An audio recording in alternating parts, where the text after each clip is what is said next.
Olá, Luli! Sejam bem-vindos a mais um vídeo aqui no YouTube do Canal Brasil. E hoje eu estou aqui para responder a pergunta: dá pra fazer cinema sozinho?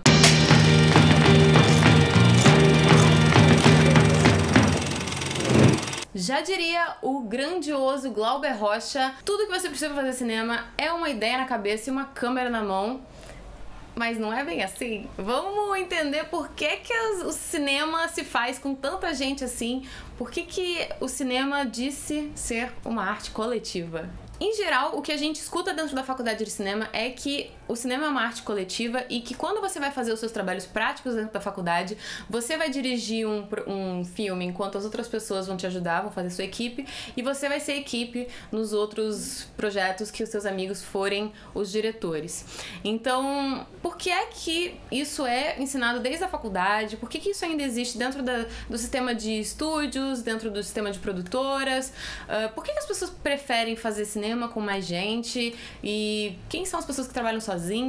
Eu encontrei uma separação mais ou menos básica de 6 núcleos que um filme precisa para sair do campo das ideias e ganhar as telas. O primeiro deles é a direção, o segundo é a produção, fotografia, arte, som e edição e finalização. É lógico que dentro desses 6 núcleos a gente não incluiu a pré, de roteiro, pesquisa, essas coisas, e depois que a gente tem a distribuição e o mercado de home video, on demand, etc. Então, porque se a gente for pensar no cinema mesmo, ele vai ser uma cadeia gigante, né? Mas esses 6 núcleos, todos eles têm uma pessoa que é responsável, como por exemplo o diretor, e em geral 2 assistentes. O primeiro assistente de direção e o segundo assistente de direção, os 2 conhecidos como AD, primeiro AD, segundo AD. Dentro da fotografia a gente tem o diretor de fotografia e a gente vai ter o foquista, que pode ser o primeiro assistente de fotografia, e temos o segundo assistente de DP, que também vai ajudar o diretor de fotografia. Dentro da produção a gente também tem o produtor e os assistentes de produção.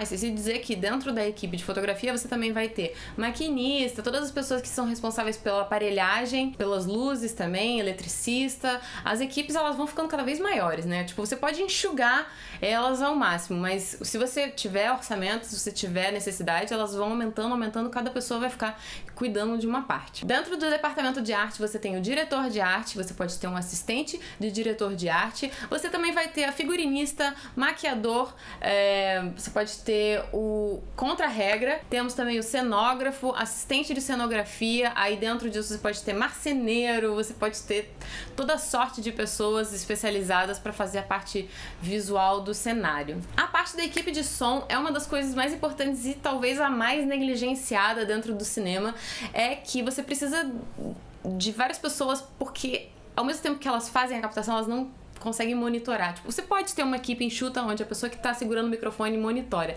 mas isso vai fazer com que ele preste menos atenção em cada uma das tarefas que ele está fazendo. Então você vai ter o operador de boom, você vai ter o cara que fica cuidando, monitorando o som, etc. E dentro da montagem e finalização você vai ter o editor ou montador, dependendo da sua nomenclatura aí. Você vai ter o assistente de edição. Eu já fiz estágio como assistente de edição.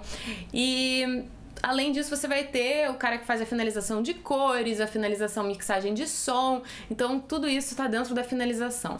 E ainda existe um debate sobre onde é que fica o continuista dentro disso. Será que o continuista fica dentro do departamento de direção? Será que o continuista fica dentro do departamento de fotografia, de arte, de produção? Bom, aí depende de onde você vai abraçar essa função e perto de quem que ela vai trabalhar. Às vezes, o continuista se sente mais próximo do diretor, às vezes ele se sente mais próximo do diretor de fotografia, e às vezes o diretor de fotografia não precisa de um continuista no pé dele pra lembrar de algumas coisas de DP. Então, tipo, o continuista é uma função assim bem fluida, que ela pode obedecer e transitar dentro de vários departamentos. Assim como o produtor também, ele vai ter liberdade de falar com todas as pessoas dentro dessas equipes. Mas enfim, isso não responde a nossa pergunta de dá pra fazer cinema sozinho. Eu escolhi 3 motivos principais pelos quais é muito importante você ter uma equipe, e quanto mais gente focada naquilo, não é só ter uma galera, vou fazer uma festa, quanto mais gente focada naquilo, mais importante. O primeiro grande motivo para você optar por ter uma equipe é a hiperespecialização. O que isso significa? Quando você tem um médico que é clínico geral, ele entende um pouquinho de cada parte do corpo. Ele fez uma faculdade de medicina, ele fez uma residência, ele ele é médico, mas ele não vai ser especialista em nenhuma parte do corpo, nenhum tipo de doença. Ele vai saber identificar pra onde mandar. Mas se você tem um cardiologista, um ortopedista, aquele cara se especializou naquela função.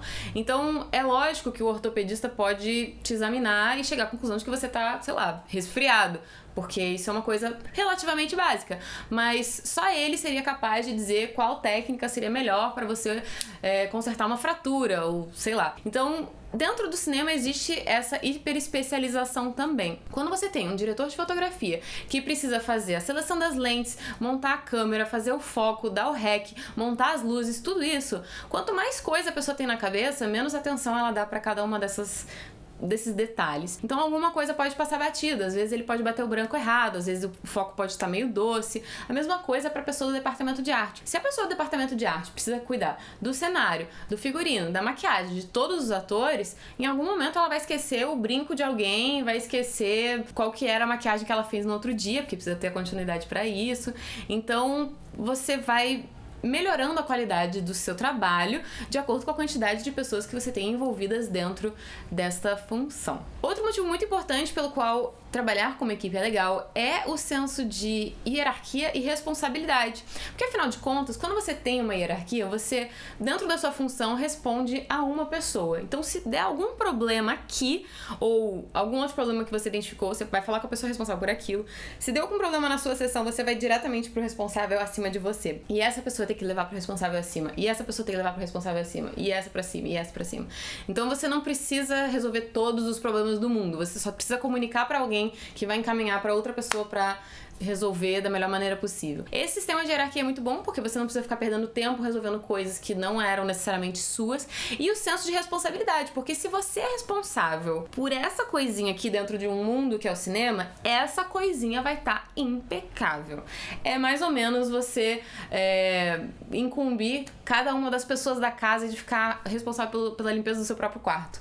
Então, tipo assim, o meu quarto está brilhando, mas a casa é meio que responsabilidade de todo mundo e tal. E daí se você fala que todo mundo tem que limpar a casa inteira, ninguém limpa nada, né? A casa fica aquela coisa, não fui eu que sujei, não. Então, se você também tá numa posição de chefia, você pode cobrar da pessoa que tá abaixo de você. E além disso, eu descobri um nome que na verdade não é usado pro cinema, mas tem tudo a ver com um dos motivos pelos quais a gente usa equipe dentro do cinema, que é o método Poka-yoke. Foi inventado pela montadora da Toyota quando eles tinham uma montagem, eles criaram esse sistema à prova de falhas. O que acontece é que quando uma falha é identificada dentro desse sistema de montagem, tudo para até que eles consigam reparar aquela falha e a montagem continue. Porque se existe uma falha, tipo, os carros vermelhos estão saindo pintados de marrom, para você resolver 50 mil carros pintados de marrom depois, é muito mais difícil do que você, meu Deus, pintei um carro de marrom, para tudo, vamos ver o que tá acontecendo, vamos trocar essa tinta aqui. Então, o Poka-yoke é muito legal em vários tipos de trabalho que você pode fazer, tipo, você pode colocar isso em vários modelos de negócio diferentes, e dentro do cinema ele não deixa de ser diferente, né?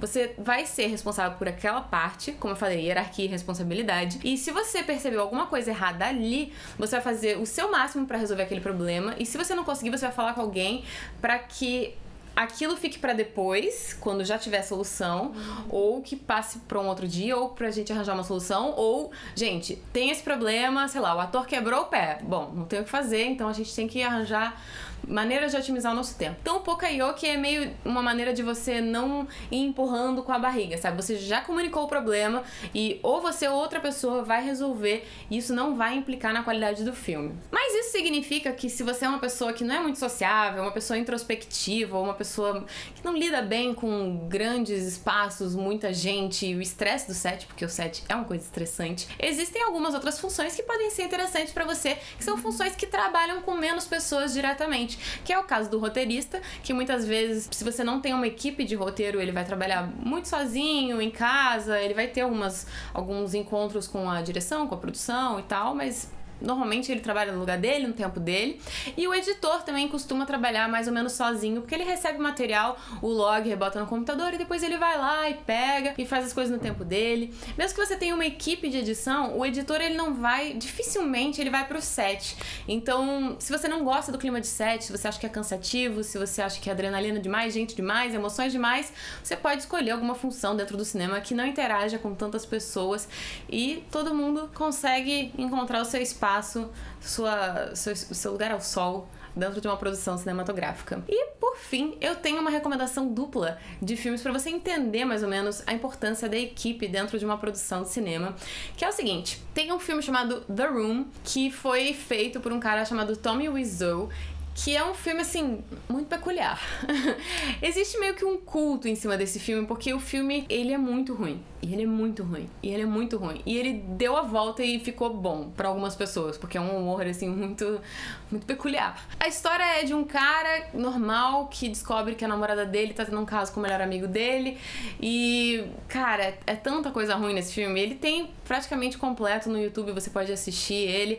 Foi um filme independente que custou 6 milhões de dólares. E a recomendação dupla é porque o James Franco dirigiu um filme chamado Artista do Desastre, que estreou aqui no Festival do Rio, mas ainda não entrou no circuito comercial, vai entrar em breve. E quando entrar, eu recomendo muito que vocês assistam e façam esse paralelo com os dois, porque o The Room é o resultado final e o Artista do Desastre é a história dos bastidores desse filme. O que significa que não necessariamente você vai ter um filme com uma pessoa só, feito por uma pessoa só, estilo Glauber Rocha, que é ruim, às vezes esse filme sai bom.